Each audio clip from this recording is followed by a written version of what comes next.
नमस्कार मित्रांनो, मराठी हृदय स्पर्शी कथा चॅनलमध्ये तुमचं खूप खूप स्वागत आहे. आनंदी बीकॉमच्या अंतिम वर्षाला होती. ती शांत स्वभावाची पण प्रत्येक क्षण जगणारी होती. तिचे आई बाबा आणि एक मोठा भाऊ एवढीच तिची फॅमिली. घरात सगळ्यात लहान म्हणून तिचे लाड खूप होत होते. तिच्या जीवनात अजून एक होता, अनिकेत, आनंदीचा बॉयफ्रेंड. तसा ऑफिशियल बॉयफ्रेंड तो नव्हता. त्यांनी एकमेकांना प्रपोज केले नव्हते किंवा साधा स्पर्श देखील केला नव्हता, पण आनंदीला तो आवडत होता. अनिकेत आनंदी बीकॉमच्या प्रथम वर्षापासून कॉलेजमध्ये सोबतच शिकायची. त्या दिवशी बीकॉमच्या अंतिम वर्षाची अंतिम परीक्षा होती. आनंदीने आज पेपर झाल्यावर अनिकेतला प्रपोज करायचे ठरवले. पेपर झाला तसे सर्व बॅचमेट एक दुसऱ्याला भेटू लागले. आनंदीला एक एक मैत्रीण येऊन भेटू लागली, पण तिची नजर अनिकेतला शोधत होती. अनिकेत एक्झाम सेंटरवरून डायरेक्ट ऑटोत बसला. त्याच्या चेहऱ्यावर बँडेड लावली होती आणि तो निघून गेला. आनंदीने अनिकेतच्या मोबाईलवर फोन लावला. तुम्ही डायल केलेला नंबर स्विच ऑफ आहे, असा रेकॉर्डेड आवाज तिला आला. उदास मनाने ती घरी निघाली. घरी जाताना तिला प्रतीक भेटला. प्रतीक अनिकेतचा रूममेट होता. प्रतीक, या अनिकेतला काय झालं? कुठे गेला तो? आनंदीने प्रतीकला विचारले. मला माहीत नाही. काल त्याने कुठेतरी मारामारी केली आणि आज तो आपले सामान घेऊन निघून गेला. आता तो परत कधी या गावात येणार नाही, प्रतीकने तिला सांगितले. हे ऐकून आनंदीचे हृदय तुटले. ती उदास मनाने घरी आली. इतक्यात तिच्या मोबाईलवर अनिकेतचा मेसेज आला. सॉरी आनंदी, माझा मोबाईल स्विच ऑफ होता. मी आता इकडे आसाममध्ये आलो आहे जॉबसाठी. आपली मैत्री इथपर्यंतच होती. काळजी घे आणि परत फोन करू नको, असा अनिकेतचा मेसेज होता. आता आनंदी रडू लागली. अनिकेतचं माझ्यावर प्रेम नाही आणि मी मूर्खासारखे काहीही विचार करते. अनिकेतला त्याचे जीवन जगण्याचा अधिकार आहे. जगू दे त्याला, आनंदी स्वतःशी बोलली. 2 ते 3 महिने निघून गेले. आनंदीचा निकाल आला. ती फर्स्ट क्लासमध्ये पास झाली होती. सर्व बॅचमेट कॉलेजमध्ये मार्कलिस्ट घेण्यासाठी आली. सगळ्या मैत्रिणी आपल्या भविष्याविषयी एकमेकींशी बोलत होत्या. आनंदीची नजर मात्र अनिकेतला शोधत होती. अनिकेत काही आला नाही. प्रतीकने अनिकेतची मार्कशीट घेतली. प्रतीक, अनिकेत नाही आला का? आनंदीने विचारले. नाही, त्याला चांगला जॉब लागला आहे. आता तो मोठा माणूस झाला आहे. आपल्यासारख्या सामान्य माणसासोबत त्याला कोणतेही संबंध नाही ठेवायचे, अनिकेत बोलला. काय? त्याला जॉब मिळाला म्हणून तो मला विसरून गेला? त्याला मी त्याच्यापेक्षा मोठी बनवून जरूर उत्तर देईन, आनंदी मनात बोलली. आनंदीचे वडील एका कंपनीत क्लर्क होते. त्यांच्यासोबत यशवंतराव पण काम करायचे. यशवंतरावांचा मुलगा अर्जुन पहिला अमेरिकेत काम करायचा. नंतर तो भारतात आला आणि येथे त्याने सॉफ्टवेअर कंपनी सुरू केली आणि तो नंतर आघाडीचा बिझनेसमॅन बनला. नंतर यशवंतराव यांनी एक ऐच्छिक रिटायरमेंट घेतली आणि ते पती पत्नी बँगलोरमध्ये अर्जुनजवळ राहण्यास गेले होते. इकडे आनंदी उदास मनाने घरी आली. तिने स्कूटी पार्किंगमध्ये लावली. घरात शिरताच तिच्या आईने तिला घट्ट पकडली. अगं आई, काय करतेस? काय झालं? आनंदीने विचारलं. अगं, तुझ्यासाठी मनासारखं स्थळ आलं आहे, आनंदीची आई बोलली. पण आताच मला लग्न नाही करायचे, आनंदी उदास मनाने म्हणाली. आनंदी, आम्ही कुठे तुला फोर्स करतोय. तू फक्त मुलगा बघून घे. आवडला तर ठीक, नाही तर नाही आवडला नाही बोलून टाक, आनंदीचे वडील तिला प्रेमाने म्हणाले. ठीक आहे, पण मुलगा काय करतो? आनंदीने विचारले. माझे मित्र यशवंतराव यांचा मुलगा अर्जुन सॉफ्टवेअर इंजिनियर आहे. सोबत अमेरिका रिटर्न. आता बँगलोर येथे स्वतःची सॉफ्टवेअर कंपनी सुरू केली आहे. 100 करोड रुपये त्याच्या कंपनीचा टर्नओव्हर आहे, आनंदीचे वडील अभिमानाने म्हणाले. ते ठीक आहे, पण मुलाचा फोटो? आनंदीने विचारले. हां, आहे ना, हा घे, मोबाईलमध्ये आहे माझ्या, आनंदीचे वडील म्हणाले. आनंदीने फोटो बघितला. अर्जुन देखणा होता. सुंदर गोरा ब्ल्यू रंगाचे शर्ट आणि ब्ल्यू गॉगल्स. एखादा मॉडेल वाटावा असा त्याचा रुबाब होता. अनिकेत तर याच्यासमोर काहीच नाही, आनंदी मनात बोलली. कसा वाटला तुला मुलगा? आनंदीच्या आईने विचारले. ठीकठाक आहे. प्रत्यक्ष भेटल्याशिवाय काही सांगता येणार नाही, आनंदी बोलली. आनंदीने मोठ्या शिफातीने अर्जुनचा फोटो तिच्या वडिलांच्या मोबाईलवरून आपल्या मोबाईलवर सेंड करून घेतला. आता काय, रात्रभर ती अर्जुनचाच विचार करणार होती. तिने सर्वप्रथम फेसबुकवर अर्जुनला सर्च केले. फेसबुक प्रोफाईलवर त्याचा अधिकच देखणा फोटो होता, पण त्याचा अकाउंट हा प्रायव्हेट होता. आता ती अर्जुनचा फोटो मोबाईलमध्ये बघत बसली. त्याचे केस तर पांढरे नाही ना, किंवा दात समोर तर आले नाही ना, असे तिने सर्व चेक केले आणि मोबाईल छातीवर ठेवून झोपी गेली. आता तर काय, फक्त अर्जुनचे नाव कानावर आले की आनंदीला हसू यायचे. ती लाजून गुलाबी व्हायची. असे करता करता आनंदीला बघायला अर्जुन त्याच्या आईवडिलांसोबत आला. यशवंतराव आणि आनंदीच्या वडिलांनी मनसोक्त गप्पा मारल्या. तुझी मुलगी माझी सून बनावी ही माझी इच्छा आहे, यशवंतराव बोलले. अर्जुनसारखा जावई मिळून मी पण धन्य होईन. काय रे अर्जुन, तुला पसंत आहे ना आनंदी? आनंदीच्या वडिलांनी अर्जुनला विचारले. हो बाबा, मला पसंत आहे आनंदी, अर्जुन बोलला. तर मग ठरलं, लवकरच लग्न करून टाकू, आनंदीचे वडील हसत बोलले. अजून मी हो बोलली नाही, मला अर्जुनशी एकट्यात बोलायचं आहे, आनंदी बोलली. हो बेटा, जा अर्जुन, आनंदी सोबत गॅलरीमध्ये जा, यशवंतराव हसत म्हणाले. दोघेही बाहेर आले. मी का लग्न करायचं तुमच्याशी? काय गुण आहेत तुमच्यात? आनंदीने अर्जुनला विचारले. लग्न करण्यासाठी प्रेम हवं असतं, गुण नाही, अर्जुनने शांतपणे उत्तर दिले. म्हणजे तुम्हाला एका तासात प्रेम झालं तर? आनंदी हसत बोलली. म्हणजे? अर्जुनने आश्चर्याने विचारलं. तुम्ही येऊन फक्त 1 तास झाला आणि तुम्हाला प्रेम झालं पण? मला हे म्हणायचं आहे, आनंदी सिरियस असल्याचं ढोंग करत म्हणाली. हो, आवडला तुम्ही मला पहिल्या नजरेत आणि मला लग्न पण करायचं आहे तुमच्याशी, अर्जुन शांतपणे बोलला. ठीक आहे, मला उत्तर देण्यासाठी वेळ हवा आहे. माझा निर्णय झाल्यावर कळवेन मी तुम्हाला, आनंदी इतरावून बोलली. ठीक आहे, असे म्हणून अर्जुन परत जाऊ लागला. अहो, उत्तर देण्यासाठी मोबाईल नंबर तर सांगा तुमचा, आनंदीने अर्जुनला थांबवत त्याचा नंबर मागितला. काय दिवस आले आहेत, मोबाईल नंबर पण मुलींनाच मागावे लागत आहेत, आनंदी मनात बोलली. अर्जुनने मोबाईल नंबर देण्यास सुरुवात केली. हां लिहा. थांबा, मी माझा नंबर सांगते, तुम्ही माझ्या मोबाईलवर मिस कॉल द्या, आनंदी वैतागून बोलली. अर्जुनने आनंदीच्या मोबाईलवर मिस कॉल दिला आणि दोघे गॅलरीतून बाहेर पडले. थोड्या वेळाने अर्जुन आणि त्याची फॅमिली बँगलोरला निघून गेली. आनंदी, अगं कसे आहेत जावई? आनंदीच्या आईने आनंदीला विचारले. आई, अजून मी होकार नाही दिला, आनंदी जोरात तिच्या आईला बोलली. अगं, मग तुम्ही गॅलरीत काय बोलत होतात? आनंदीच्या आईने रागात विचारले. मी निर्णय घेण्यासाठी वेळ मागितला आहे, आनंदी तिच्या आईला म्हणाली. ही कार्टी ना स्वतः जगते ना आम्हाला जगू देत, आनंदीची आई चिडून आनंदीला म्हणाली. आई, हा माझ्या जीवनाचा प्रश्न आहे आणि मी पूर्ण विचार करूनच निर्णय घेईन, आनंदी रागात बोलली आणि पायादळत रूममध्ये निघून गेली. आनंदीच्या मनात विचारांची गर्दी होत होती. तिला अर्जुन आवडला होता, पण तिला इतक्या लवकर हो म्हणावे असे देखील वाटत नव्हते. अर्जुनने आपले मन जिंकण्यासाठी अधिक मेहनत आणि प्रयत्न करावे अशी तिची इच्छा होती. ती त्या रात्री रात्रभर झोपली नाही. ती अर्जुनच्या फोनची वाट पाहत होती. अर्जुन हा दिसायला डॅशिंग असला तरी तो तिला रोमॅन्टिक वाटत नव्हता. अखेर रात्री 2 वाजता तिने अर्जुनला फोन केला. हॅलो, बोल आनंदी, काय झालं? तुझी तब्येत ठीक आहे ना? अर्जुन बोलला. हो, ठीक आहे माझी तब्येत. मी माझा नकार कळवण्यासाठी फोन केला होता, आनंदी बोलली. का? काय झालं? मी आवडलो नाही तुम्हाला? अर्जुनने विचारलं. तुम्हाला आताच फोन करायला टाईम नाही, मग लग्नानंतर काय टाईम देणार तुम्ही मला? आनंदी म्हणाली. तर याचा राग आलाय मॅडमला. मॅडम, आम्ही रात्री 10 वाजता फ्लाईटने बँगलोरला पोचलो, टाईमच भेटला नाही, अर्जुनने आनंदीला सांगितले. माझ्याशी लग्न करायचं असेल तर माझं मन जिंकावं लागेल, असे बोलून आनंदीने फोन कट केला. सकाळी आनंदीच्या आईने आनंदीला उठवले. अगं आनंदी, चल उठ लवकर, आपल्याला एंगेजमेंटला जायचं आहे, आनंदीची आई आनंदीला बोलली. कोणाची एंगेजमेंट आहे? मला नाही यायचं, आनंदी ब्लँकेटमधूनच बोलली.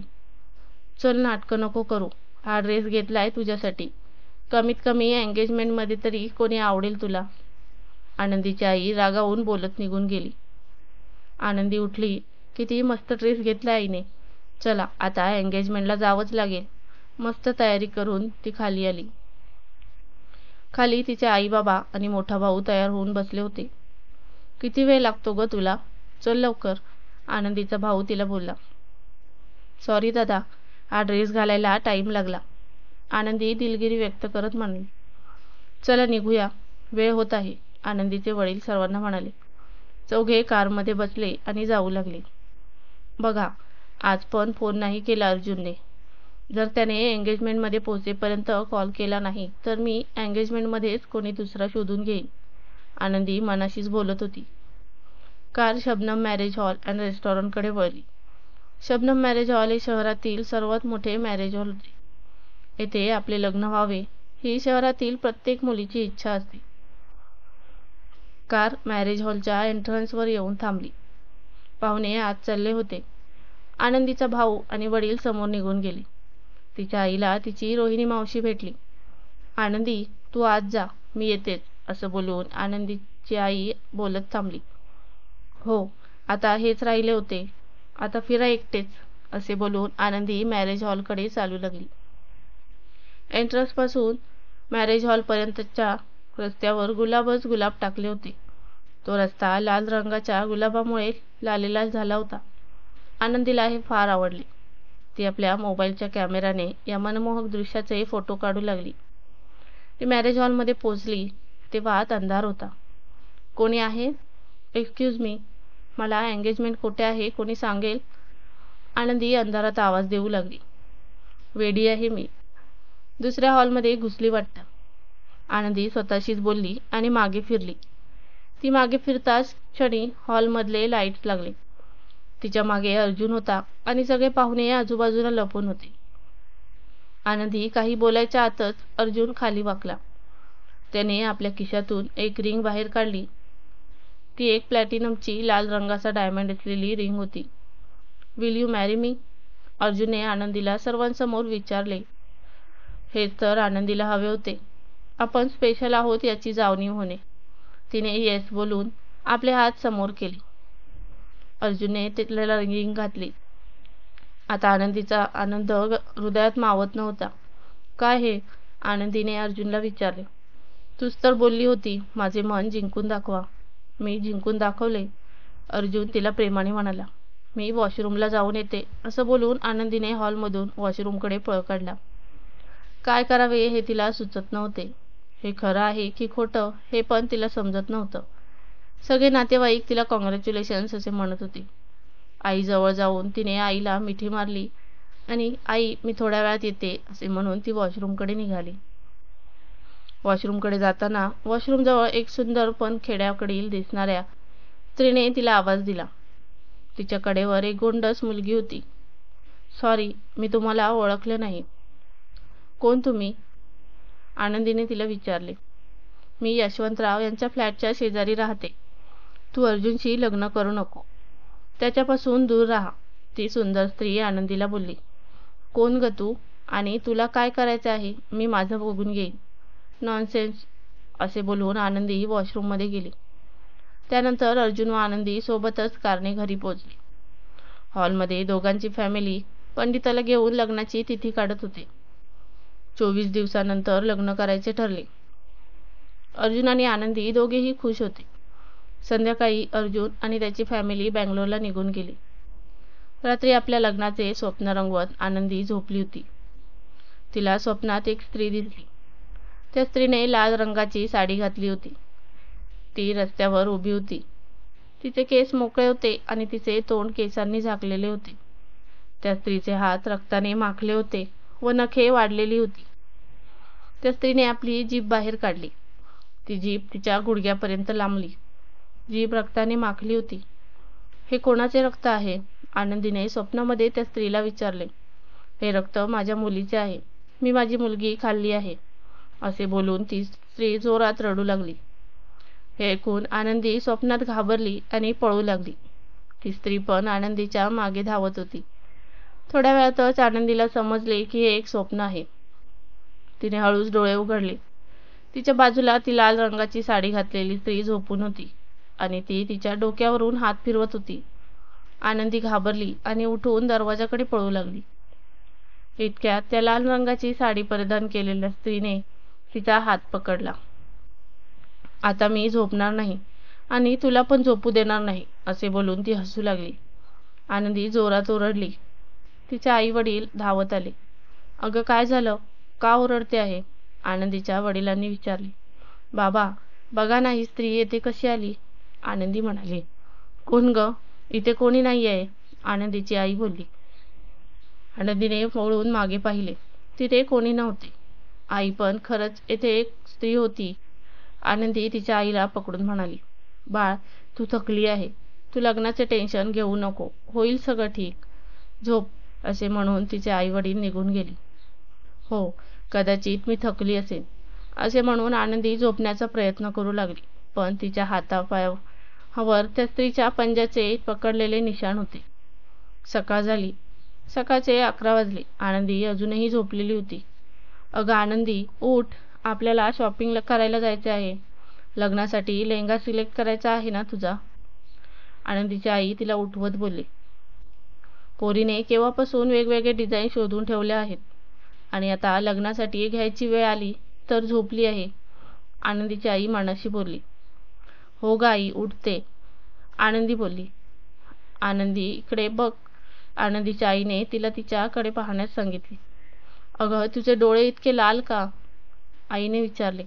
आनंदीने तिच्या आईला पकडले आणि ती रडू लागली. आई, मी रात्री झोपली की मला स्वप्नात एक लाल साडी घातलेली स्त्री दिसते, म्हणून मी रात्रभर झोपली नाही. त्यामुळे आता दिवसा झोपून राहिली, आनंदी बोलली. ह्या आजकालच्या मुली जरा टेन्शन सहन होत नाही. चल आपण दुकानातून कपडे सिलेक्ट करून येऊ, नंतर तू झोप, आनंदीची आई तिला म्हणाली. दोघीजणी कपड्यांच्या शॉपमध्ये गेल्या.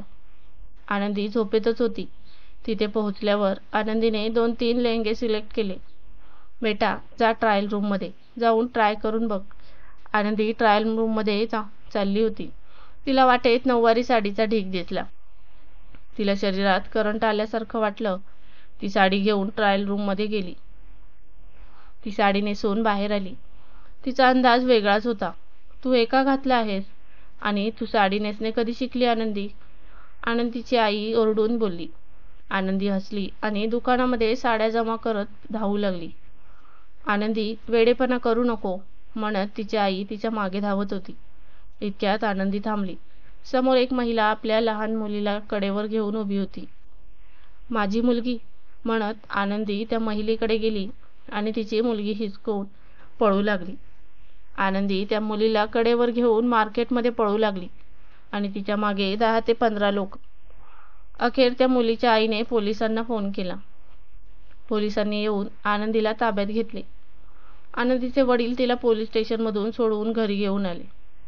आनंदी, हे काय करत आहेस तू? ही गोष्ट यशवंतराव यांना समजली तर आपली किती नाचक्की होईल, आनंदीचे वडील संताप व्यक्त केला. बाबा, मला काहीही समजत नाहीये, मला थोडा वेळ द्या, आनंदी खाली बघून बोलत होती. ठीक आहे बेटा, जा आराम कर, आनंदीच्या वडिलांनी तिला सांगितले.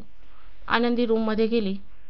आनंदीवर लक्ष ठेवा, लग्न होईपर्यंत ती बाहेर जाणार नाही, आनंदीच्या वडिलांनी तिच्या आई आणि भावाला समजावले. काय होत आहे मला? मला काहीही समजत नाहीये, आनंदी स्वतःशी खंत व्यक्त करत होती. ती रडू लागली. रडता रडता ती झोपली. परत तिचे ते स्वप्न सुरू झाले. लाल रंगाची साडी घातलेली स्त्री परत तिला दिसू लागली. जा, तू झोपू दे मला, आनंदी झोपेत बोलत होती. स्वप्नात ती आनंदीकडे धावून आली. तिने आनंदीला पकडले. आनंदी घाबरून उठून बसली. आता तिच्या डोळ्यासमोर ती स्त्री प्रत्यक्ष उभी होती. कोण आहे तू? काय पाहिजे तुला? आनंदीने घाबरत विचारले. अर्जुन माझा आहे, दूर राहा त्याच्यापासून, तोंडातील रक्त उडवत ती बोलली. नाही, मी अर्जुनशी लग्न करणार म्हणजे करणार, आनंदी पण ठामपणे बोलली. त्या स्त्रीने आपल्या केसांना बाजू करून आनंदीच्या डोळ्यात पाहिले. त्या स्त्रीचे तोंड रक्ताने माखले होते. तिचे डोळे चमकले आणि आनंदी आता तिच्या ताब्यात होती. ती स्त्री आता टेरेसकडे चालू लागली. आनंदी पण तिच्या मागे जात होती. टेरेसवर जाऊन ती स्त्री टेरेसच्या कठड्यावर उभी राहिली. आनंदीने पण तिचे अनुकरण केले. आता दोघी खाली उडी मारायला तयार झाले. अचानक आनंदीला भान आले. ती टेरेसच्या कठड्यावर उभी होती. ती पटकन खाली उतरली. तिला त्या लाल साडीवाल्या स्त्रीची भीती वाटत होती. ती पळत खाली उतरली. घरातील देवघरासमोर जाऊन थांबली.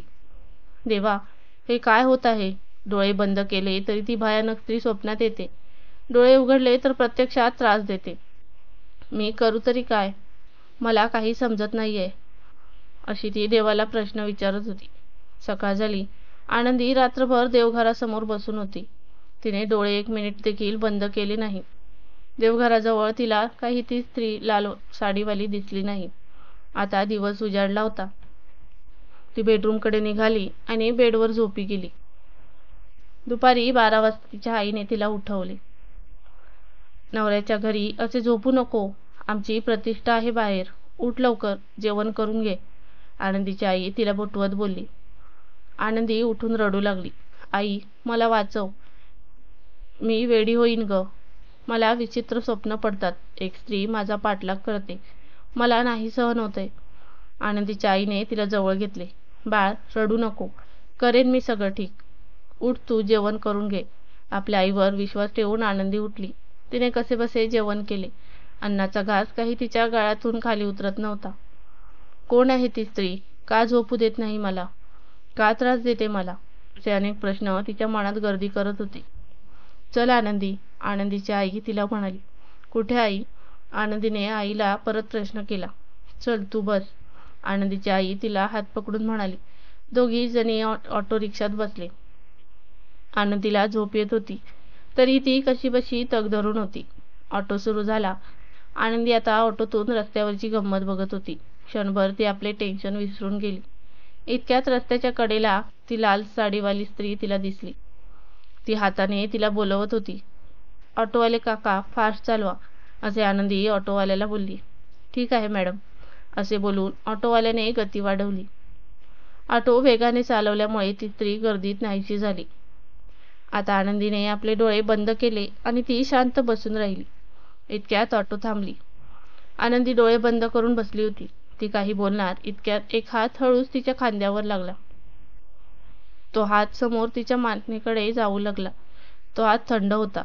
दचकून आनंदीने डोळे उघडले. समोर एक स्त्री एक बाळ कडेवर घेऊन उभी होती. आनंदी जोरात ओरडली. आई, आई, हीच ती स्त्री जी मला त्रास देते. आनंदी तिच्या आईला पकडून रडू लागली आणि ओरडू लागली. शांत हो. अगं, रिक्षा ट्रॅफिक सिग्नलवर थांबली आहे आणि एक भीक मागणाऱ्या स्त्रीने भीक मागण्यासाठी तुला हात लावला होता, आनंदीच्या आईने तिला समजावले. आनंदीने डोळे उघडून पाहिले. खरंच ती एक सिग्नलवरती भीक मागणारी स्त्री होती. रिक्षाच्या आजूबाजूला लोक जमले होते. आई, मला त्रास होत आहे, असे बोलून आनंदी आईला पकडून रडू लागली. आनंदीच्या आईच्या चेहऱ्यावर सुद्धा टेन्शन दिसत होते. रिक्षा सुरू झाली. काही वेळ झाल्यावर रिक्षा मानसोपचार केंद्राजवळ थांबली. आनंदी ऑटोमधून खाली उतरली. आई, मी वेडी नाही, आनंदी आईकडे बघून ओरडू लागली. हो बेटा, सगळे आजार पागलपण नसते. आपण फक्त डॉक्टरांचा सल्ला घेऊ, आईने तिला समजावले. त्या दोघी आत गेल्या. आनंदीच्या आईने डॉक्टर रेणुका यांची अपॉइंटमेंट घेतली होती. या बसा, डॉक्टर रेणुका बोलल्या. हां बोला, काय झालं आहे? डॉक्टर रेणुकाने प्रेमाने विचारले. मॅडम, ही आनंदी आहे, माझी मुलगी. हिचे लग्न ठरल्यापासून हिला एक लाल साडीवाल्या स्त्रीचा भ्रम होत आहे, आनंदीची आई बोलली. ओके, तुम्ही बाहेर बसा, मी आनंदीशी एकट्यात बोलते, डॉक्टर रेणुका आनंदीच्या आईशी बोलली. आनंदीने तिच्या आईला घट्ट पकडले. बेटा, काळजी करू नको, बाहेरच आहे मी, बोलून आनंदीची आई बाहेर जाऊन बसली. आनंदी खाली तोंड करून बसली होती. डॉक्टर रेणुका तिच्या जवळ आली. तिच्या पाठीवरून हात फिरवला. बोल आनंदी, काय होत आहे तुला? डॉक्टर रेणुकाने विचारले. थोडा धीर करून पण खाली बघूनच आनंदी बोलू लागली. मॅडम, एक फारच विचित्र आणि भयावह स्त्री मला दिसते. मोठे केस, अशी बोलत असतानाच तिच्या कानात एक किडा गेला. तिने बोलता बोलताच तो हटवला. लाल रंगाची साडी घातली होती तिने. तोंड रक्ताने माखलेले होते, परत तो किडा तिच्या कानात गेला. तिला तो थंड थंड जाणवत होता. तिने वरती पाहिले, तोच तिच्या भयाने थरकाप उडाला. तिथे लालवाडीवाली स्त्री बसली होती आणि तिच्या कानात जाणारा तो किडा नसून त्या लालवाली साडीवाल्या स्त्रीची लांब जीभ होती. इतकी वाईट दिसते का मी? त्या स्त्रीने आनंदीला विचारले. आनंदी त्या लाल साडीवाल्या स्त्रीला समोर बघून घाबरली. तिला दूर लोटून तिने डोळे मिटून घेतले. आई, आई म्हणून ती हाका मारू लागली. तिची आई आत आली. डॉक्टर रेणुका खाली पडून होती. आनंदीच्या आईने डॉक्टर रेणुकाला आधार दिला. सॉरी मॅडम, आनंदीला असेच भ्रम होत आहेत. तिच्या वतीने मी तुमची माफी मागते, आनंदीची आई डॉक्टर रेणुकाला बोलली. आनंदीला डॉक्टर रेणुकामध्ये ती लाल साडीवाली स्त्री दिसली होती आणि तिने डॉक्टर रेणुकाला खाली लोटून दिले होते. काही हरकत नाही, आजचा काउन्सिलिंग सेशन येथे संपूया. मी आनंदीला काही झोपेच्या गोळ्या आणि मसल्स रिलॅक्संट देते. तुम्ही 2 दिवसानंतर या, डॉक्टर रेणुका यांनी प्रिस्क्रिप्शन देता देता म्हटले. दोघी जणी घरी आल्या. आई, तू माझ्या जवळ झोप, आनंदीने आईला पकडून विनंती केली. आईने पण होकारार्थी मान हलवली. रात्र झाली. आनंदीने आज बेडरूममध्येच जेवण केले. तिच्या आईने तिला झोपेच्या गोळ्या दिल्या. आई तिच्या जवळच झोपली. आता आनंदीला शांत झोप लागली. आनंदी झोपली आहे हे पाहून आनंदीची आई हळूच उठली आणि ती आपल्या रूममध्ये झोपायला निघून गेली. रात्रीचे 2 वाजले होते. आनंदीने आपले डोळे उघडले. आनंदी, आनंदी असे तिला आवाज येत होते. तिने उठायचा प्रयत्न केला पण तिचे शरीर हलत नव्हते. जणू तिला पॅरालाइज झाले होते. तिने आईला आवाज देण्याचा प्रयत्न केला पण तिचे तोंड पण उघडत नव्हते. त्या रात्रीच्या शांततेत तिला आवाज येऊ लागला. तो पावलांचा आवाज हळूहळू स्पष्ट होत होता. आता तिला पैजणचा आवाज पण ऐकू येऊ लागला. आनंदीला स्वतःची कीव येत होती. ती काहीही करू शकत नव्हती. त्या अंधाऱ्या खोलीचा दरवाजा कोणीतरी ठोठावला. आनंदी, मी आत येऊ का? बाहेरून आवाज आला. आनंदी आत घाबरत होती. तो दरवाजा हळूच उघडला. तो दरवाजा आवाज करत होता. अंधारात फक्त एक सावली दिसत होती. त्या सावलीचे 2 डोळे चमकले. ते लाल रंगाचे होते. आनंदी घाबरत होती पण ती काहीही करू शकत नव्हती. अचानक ते डोळे दिसेनासे झाले. थोड्या वेळात आनंदीच्या अंगावरील चादर कोणीतरी ओढू लागले. आनंदीच्या अंगावरील चादर निघून गेली. आता आनंदीला पायाजवळ कोणीतरी आहे असे जाणवू लागले. ते लाल डोळे तिच्या पायाजवळ होते. कोणीतरी आपले पाय चाटत आहे असे तिला वाटू लागले. हळूहळू ते लाल डोळे वरती आनंदीच्या चेहऱ्याजवळ येऊ लागले. आनंदी हतबल होती. ती काहीही करू शकत नव्हती. ते डोळे आनंदीजवळ आले. आनंदीने आपले डोळे मिटून घेतले. आनंदीला अंगावर वजन जाणवत होते. हळूच तिने डोळे उघडले. ती लाल साडीवाली स्त्री होती. आपल्या लाल रंगाच्या जिभेने ती आनंदीच्या चेहऱ्याला चाटत होती. आनंदी जोरात ओरडली. तिने आपले डोळे उघडले. ते स्वप्न होते. ती उठून बसली. आई बाबा पळत तिच्या रूमकडे आले. आनंदी, काय झालं? आनंदीची आई बोलली. आई, तू का मला सोडून गेली? जाऊ नको ना, मला एकटी सोडून. आनंदी रडत बोलली. हो बेटा, रडू नको, मी तुझ्या जवळच झोपते. कुठे कोण आहे? सांग मला, आनंदीची आई तिला बोलली. आई, ती लाल साडीवाली स्त्री मला त्रास देते, मला वाचव. आनंदी बोलली. हो बेटा, झोप, आनंदीची आई बोलली. आनंदीच्या आईने लाईट बंद केली. आई, लाईट बंद करू नकोस, आनंदी ओरडली. हो बेटा, सुरू ठेवते. आनंदीची आई आनंदीजवळ आली. काय झालं बेटा, का असं करत आहेस? आनंदीच्या आईने विचारले. आनंदीच्या आईने तिला बेडवरती झोपवले आणि ती तिच्या बाजूला झोपली. आई, मला ती लाल साडीवाली स्त्री दिसते, आनंदी बोलली. कुठे आहे ग? आनंदीच्या आईने विचारलं. आई, इथेच आहे ती, आनंदी गंभीर होऊन बोलली. मला नाही दिसत, दाखव मला, आनंदीच्या आईने विचारलं. आनंदीने सिलिंग फॅनकडे बोट दाखवले. ती आनंदीला सिलिंग फॅनवर बसलेली दिसत होती. आता आनंदीच्या आईला पण भीती वाटत होती. आनंदीला तिने जवळ घेतले. सकाळ झाली. आनंदीच्या आईने आनंदीला उठवले. आनंदी, उठ, अर्जुन आला आहे, आनंदीची आई बोलली. आनंदीने डोळे उघडले. अर्जुनला समोर पाहून ती रडू लागली. मी पागल होत आहे, मला तुमच्यासोबत घेऊन चला, मला तुमच्यासोबत राहायचं आहे, अशी विनंती ती करू लागली. अगं आपलं लग्न होऊ दे, मग तुला मी घरी घेऊन जाईन, अर्जुन बोलला. नाही, मला मंगल कार्यालयात लग्न नाही करायचं. ती मला लग्न करू देणार नाही. आपण मंदिरात लग्न करू, तिथे ती येणार नाही, आनंदी जिद्द करू लागली. अखेर अर्जुनचा नाईलाज झाला. अर्जुन आणि आनंदी यांनी महादेवांच्या मंदिरात आनंदीच्या परिवारासमोर विवाह केला. पण अजूनही ती स्त्री काही आनंदीचा पिच्छा सोडत नव्हती. मंदिराबाहेर ती उभी होतीच. लग्नानंतर आनंदीने मंदिराच्या पुजाऱ्याचा आशीर्वाद घेतला. पुजारीजी, आशीर्वाद द्या मला. आनंदीने पुजाऱ्याकडे आशीर्वाद मागितला. काय झालं आहे बेटा? काय त्रास आहे तुला? पुजाऱ्याने विचारले. पुजारीजी, मला एक आत्मा त्रास देते, आनंदी पुजाऱ्याला म्हणाली. पुजाऱ्याने एक रक्षासूत्र आनंदीच्या हातात बांधले. मुली, हा देवाचा प्रसाद आहे.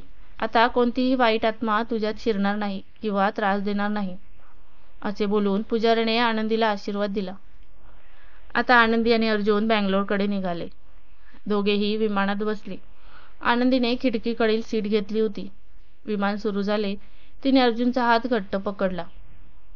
तिला जे हवं होतं ते मिळालं होतं. डोळे बंद करून ती आपल्या वैवाहिक जीवनाचे स्वप्न बघू लागली. आता तिच्या स्वप्नात ती लाल साडीवाली स्त्री येत नव्हती. तिने रक्षासूत्राचे आभार मानले. विमान बँगलोरला उतरले. आनंदी झोपली होती. अर्जुनने हळूच तिला गालावर किस करून उठवले. हे काय? असे बोलून आनंदी लाजली. अगं, घर आलं आहे म्हणून उठवलं, अर्जुनने तिला लाडात सांगितले. दोघे घरी पोहोचले. आपले नवं घर बघून आनंदी खुश होती. घर म्हणायच्या ऐवजी तो एक फ्लॅट होता. आणि यशवंतराव आणि अर्जुनच्या आईने आनंदीचे स्वागत केले. ये सुनबाई, आनंदीच्या आईने तिला आत घेतलं. फ्लॅटमध्ये एक हॉल, 3 बेडरूम, किचन होते. आपला संसार बघून आनंदी खुश होती. सुनबाई, तुझे दागिने काढून मला दे, मी माझ्या अलमारीत सांभाळून ठेवते, आनंदीची सासू आनंदीला बोलली. आनंदीच्या वडिलांनी आनंदीला सोन्याच्या दागिन्यांनी मडवून सासरी पाठवले होते. आनंदीने आपले दागिने काढून सासूला दिले. जा आनंदी, उजवीकडे आपला बेडरूम आहे, जाऊन आराम कर, अर्जुन आनंदीला बोलला. अरे जेवण? अर्जुनच्या आईने विचारले. आई, आम्ही बाहेर जेवलो, आता तिला आराम करू दे, अर्जुनने त्याच्या आईला सांगितले. आनंदी बेडरूममध्ये गेली. ती रोमांचित आणि घाबरलेली होती. आज तिची अर्जुनबरोबर पहिली रात्र होती. ती आरशात बघून स्वतःच लाजत होती. तिने रूमचे लाईट मंद केले. एसीने रूम थंड केली. गुलाबाच्या अत्तराने स्वतःचं शरीर सुगंधित केले. तिने पूर्ण बेडरूम गुलाबाच्या फुलांनी सजवले. रूम सजवल्यानंतर आता ती स्वतःला सजवू लागली. तिने आपले केस मोकळे सोडली. गुलाबी रंगाची लिपस्टिक लावली. गुलाबी रंगाची साडी घातली. तिने साधा पण मनमोहक असा शृंगार केला. पहिलीच सुंदर असलेली आनंदी या गुलाबी रंगाच्या शृंगाराने अधिकच आकर्षक दिसत होती. अर्जुनने दार उघडले. तो आत आला. त्याच्या हातात दुधाचा ग्लास होता. आनंदी, हे दूध तुझ्यासाठी, अर्जुन बोलला. हे काय? तुम्ही का आणले माझ्यासाठी दूध? आनंदीने आश्चर्याने विचारलं. हो, आता प्रश्न नको करू, अर्जुनने असे बोलत आनंदीला आपल्या हाताने दूध पाजले. नंतर त्याने हळूच आनंदीचा हात पकडला. त्याचा हात आनंदीला उबदार वाटत होता. आनंदीला आता फक्त अर्जुनशी एकरूप व्हायचे होते. आनंदी त्याच्या डोळ्यात डोळे राखून बघू लागली. अर्जुनने हळूच तिची कंबर पकडली आणि एका झटक्यात तिला आपल्याकडे ओढले. एरवी थोडाही धक्का न सहन करणारी आनंदी या झटक्याने अधिकच रोमांचित झाली. मला तुमच्यात सामावून घ्या, आनंदी बोलली. अर्जुन हसला आणि त्याने आनंदीला अलगद आडवे उचलले. आनंदीचा हात त्याच्या गळ्यात होता. अर्जुनने तिला बेडवरती झोपवले आणि अर्जुन मागे वळला. तो तिथून जाणार इतक्यात आनंदीने त्याचा हात पकडला. कुठे निघालात?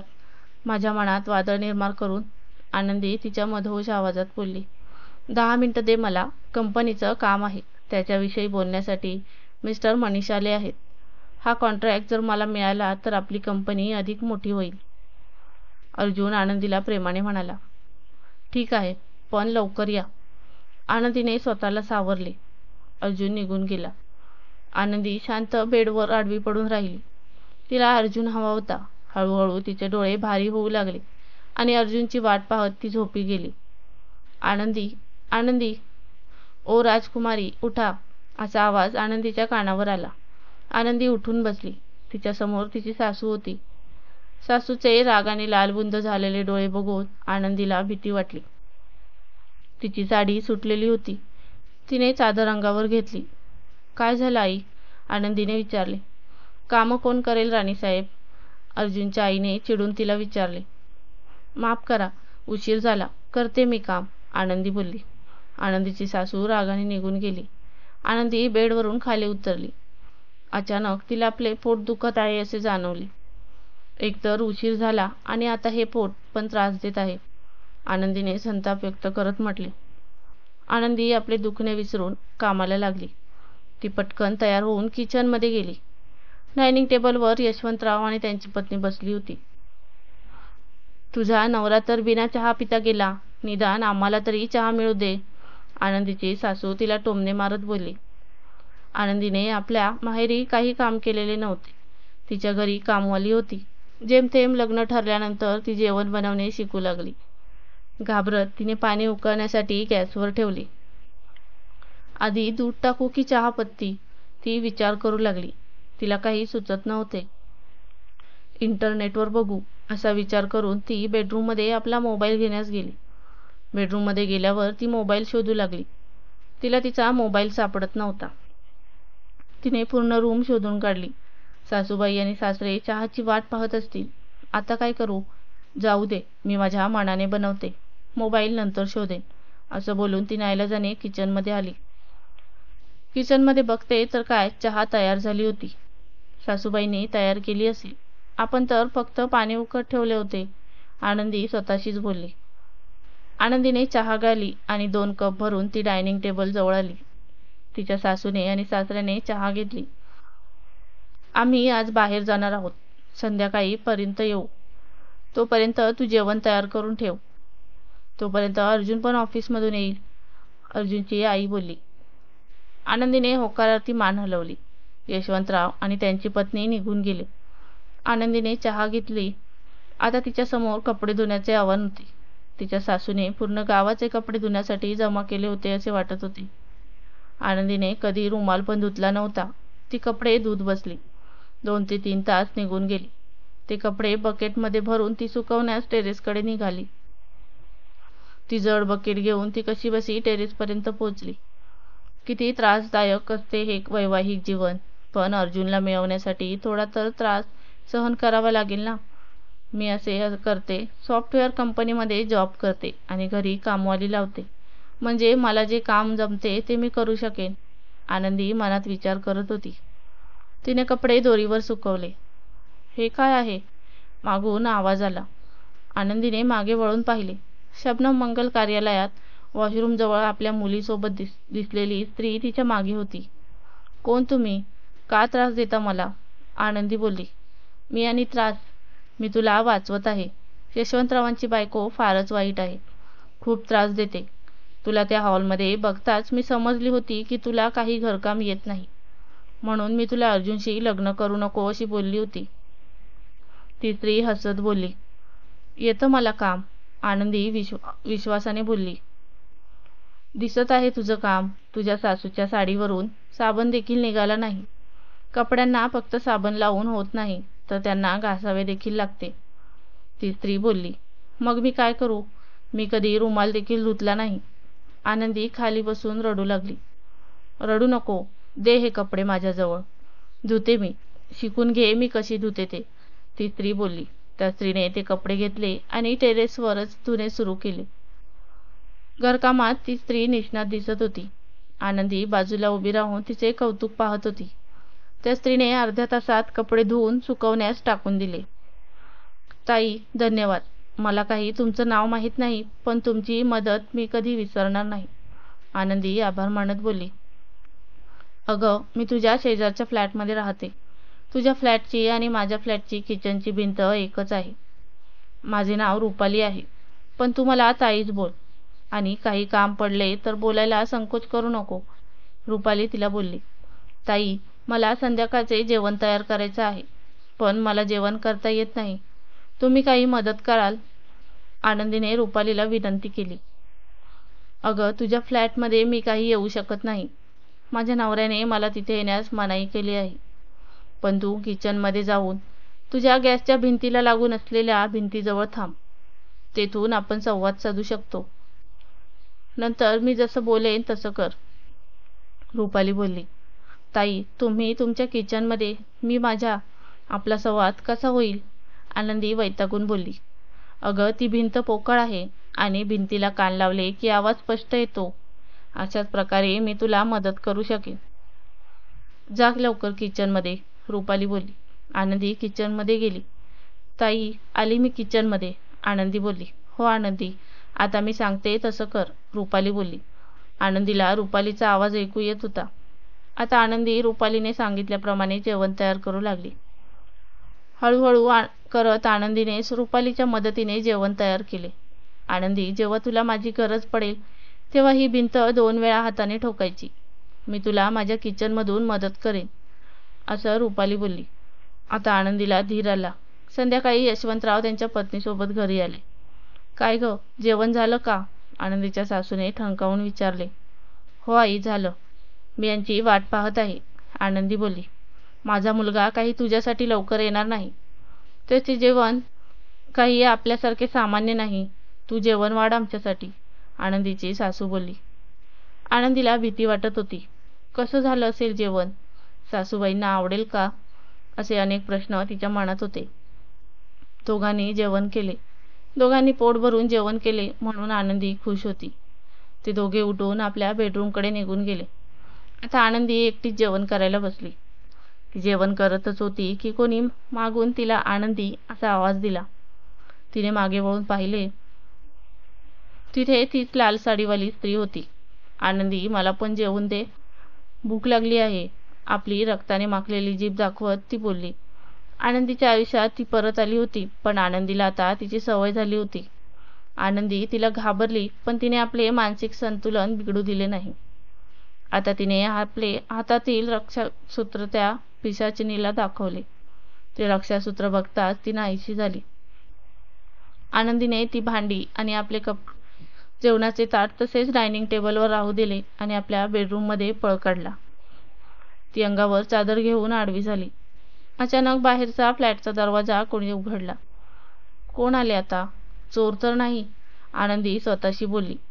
पावलांचा आवाज येत होता. तो पावलांचा आवाज तिच्याकडेच येत होता. हळूच कोणी तिच्या रूमचा दरवाजा बाहेरून उघडला. आनंदीने स्वतःला चादरीने लपवून घेतले, पण तो अर्जुन होता. आनंदीने धावत जाऊन अर्जुनला पकडले. अर्जुनने तिला झटक्याने दूर केले. अर्जुन दारूच्या नशेत होता. अहो, काय करता आहात ते? आनंदीने विचारले. तू मला आवडत नाही, अर्जुनने आनंदीला ठणकावून सांगितले. काय? मी तुझ्यासाठी सगळं सोडून आली आणि तू आता सांगतो की मी तुला आवडत नाही, आनंदी रागाने बोलली. अर्जुनने आपल्या कमरेचा बेल्ट काढला आणि तो आनंदीला मारू लागला. त्याने स्वतःचे हात दुखेपर्यंत आनंदीला मारले. आनंदी अर्धमेली झाली होती. त्याने तिला जमिनीवरच पडून राहू दिले आणि तो जाऊन बेडवरती झोपला. आनंदी वेदनेने विव्हळत होती. सकाळी अर्जुनने 1 बादली भरून पाणी आनंदीवर ओतले. उठ, काम कोण करेल? अर्जुनने आनंदीला उठवत विचारले. मला घरी जायचं आहे. माझा मोबाईल हरवला आहे. मला तुमचा मोबाईल द्या. मला घरी बोलायचं आहे, आनंदी त्याला रडत सांगत होती. अर्जुनने तिचा चेहरा हिरवा निळा केला होता.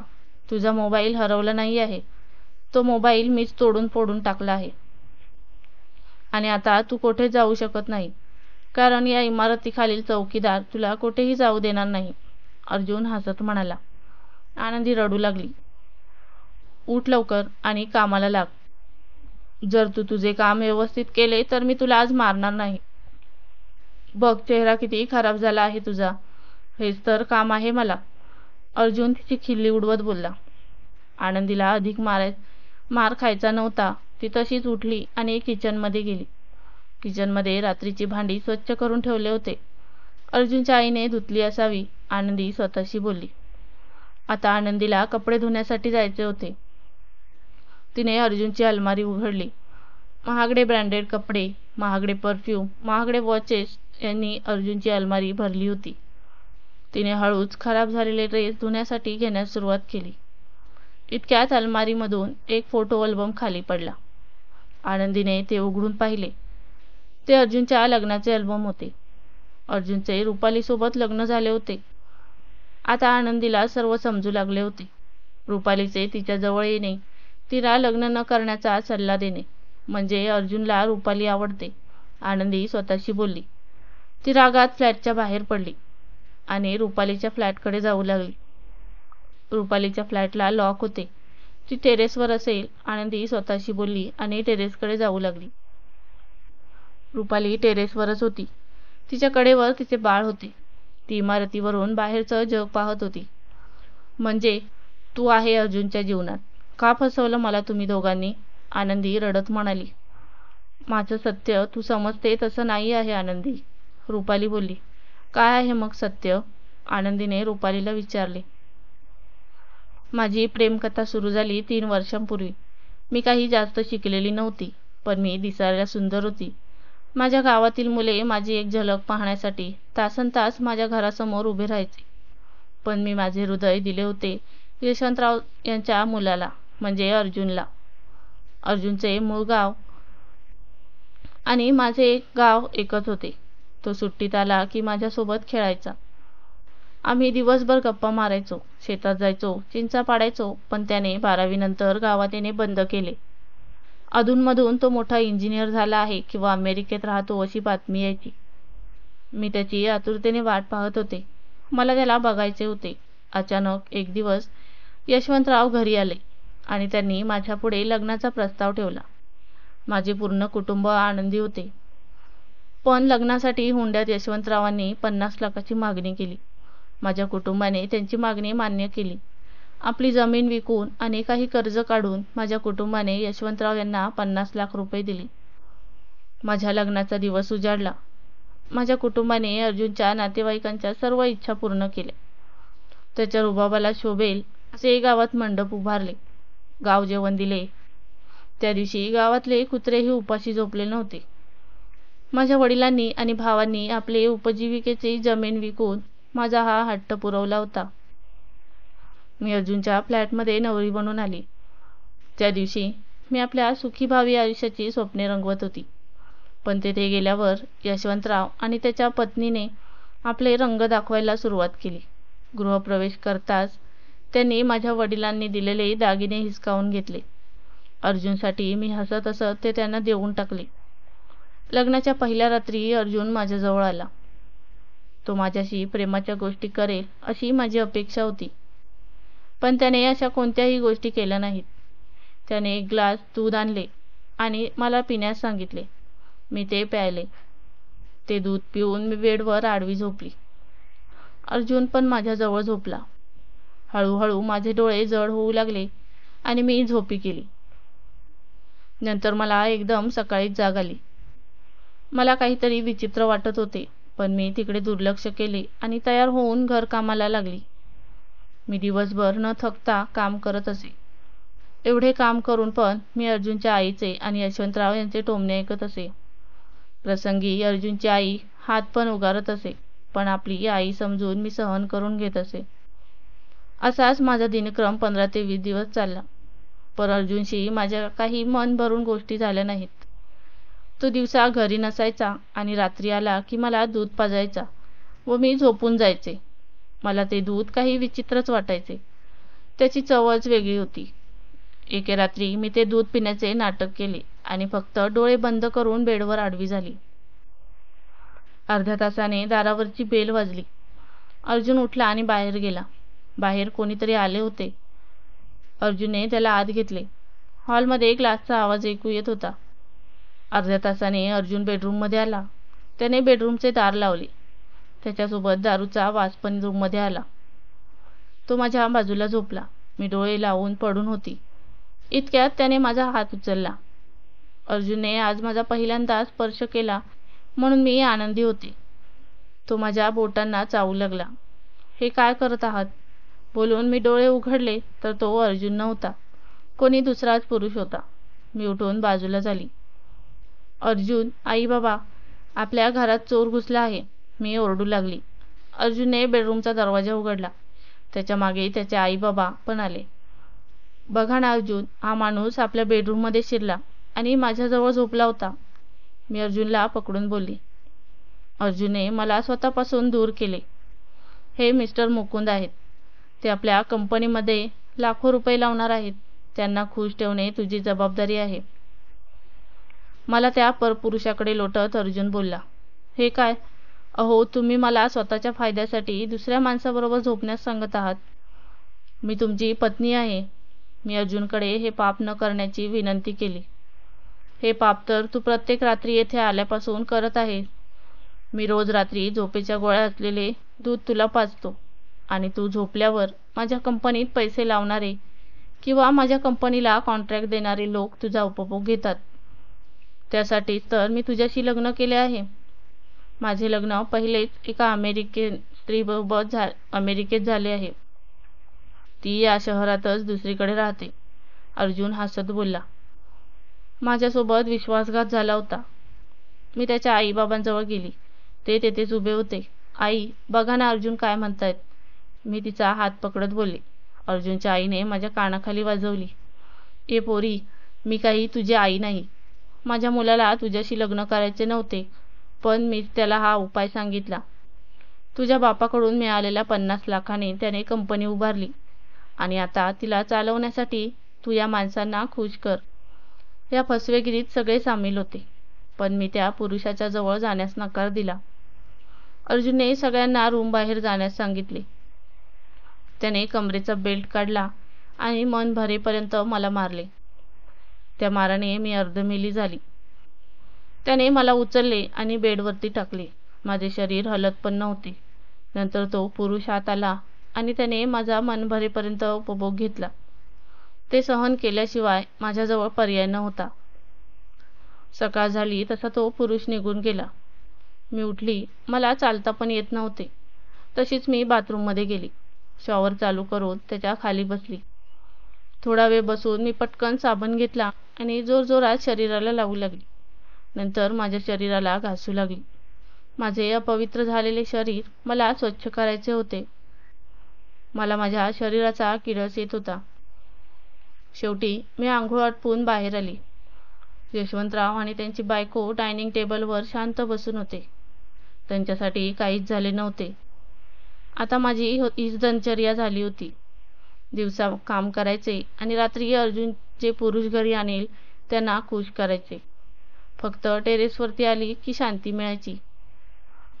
येथून माझ्या गावाकडे जाणारी बस दिसते.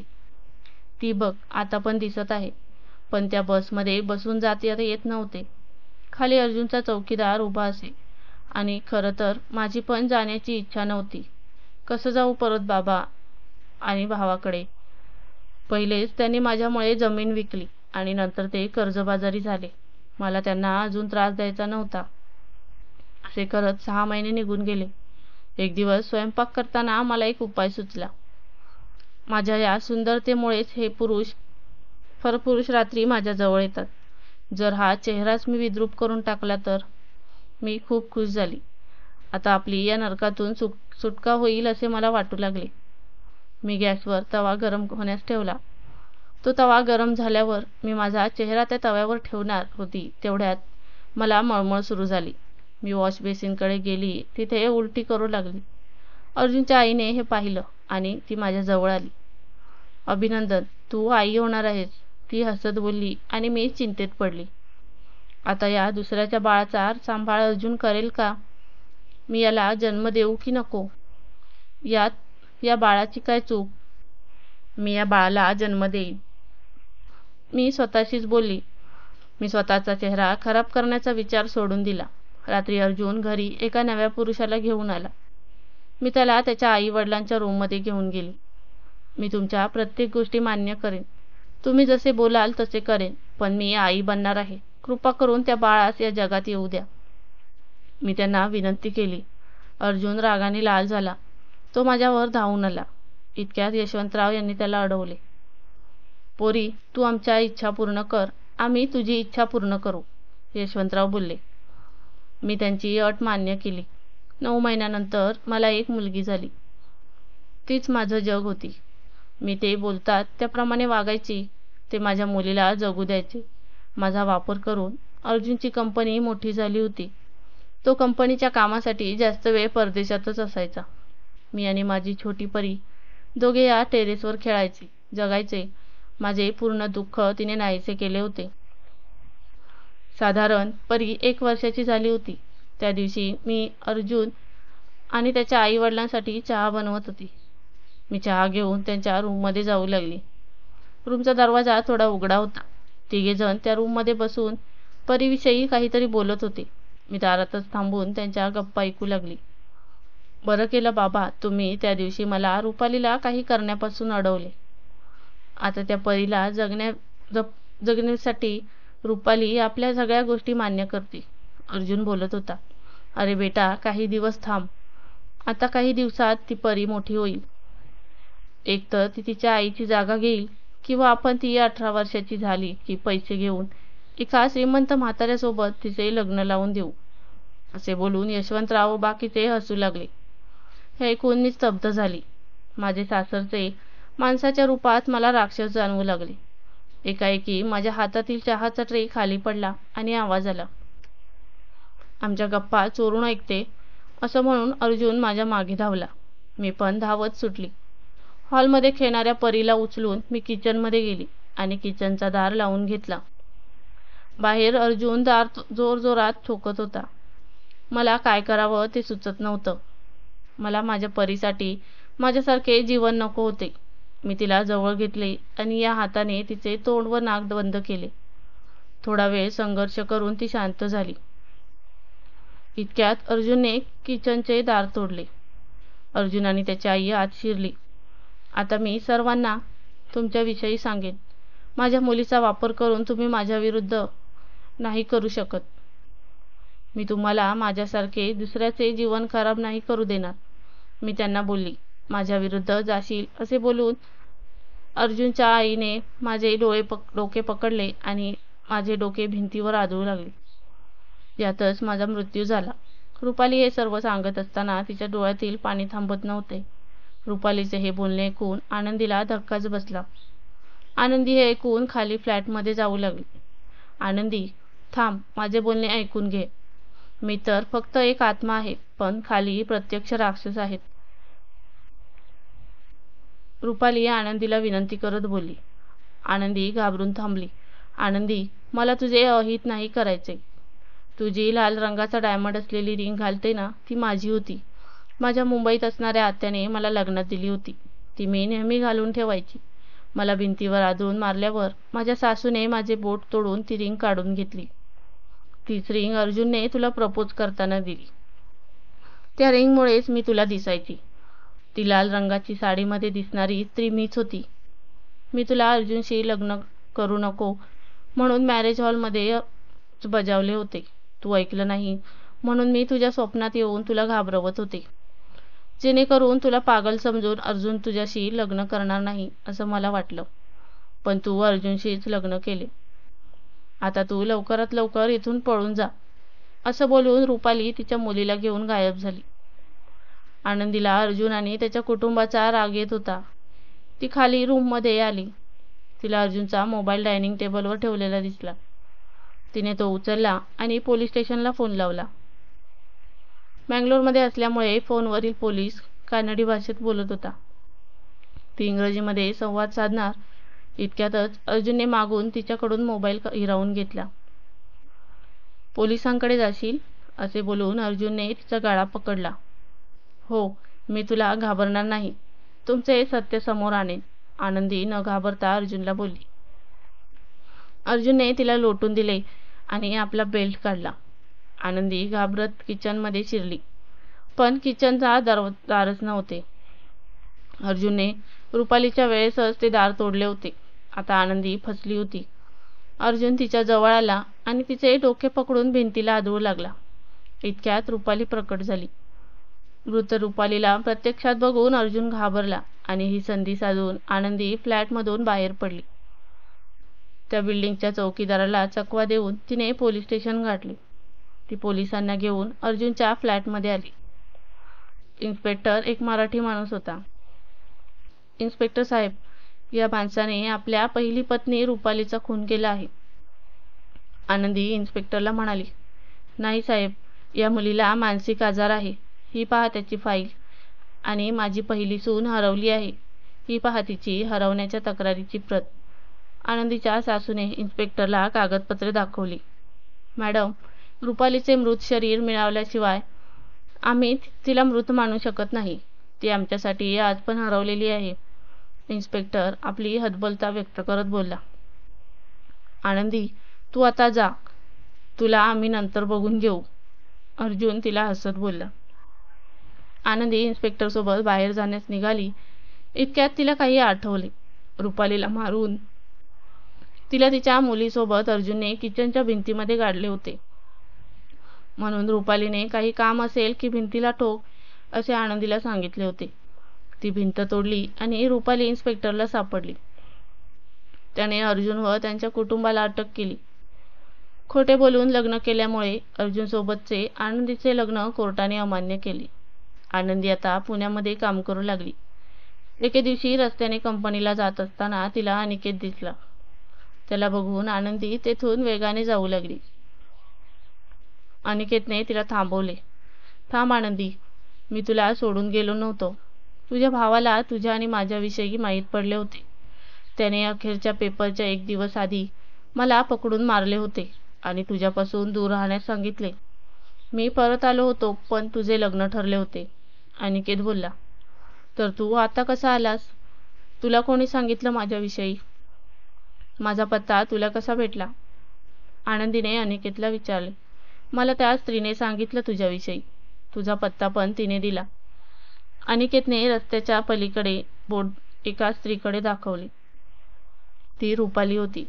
आनंदीने अनिकेतचा हात पकडला आणि दुरूनच रुपालीचे आभार मानले. अशा प्रकारे रुपालीने तिच्यासोबत जे झालं ते आनंदीसोबत होऊ दिले नाही.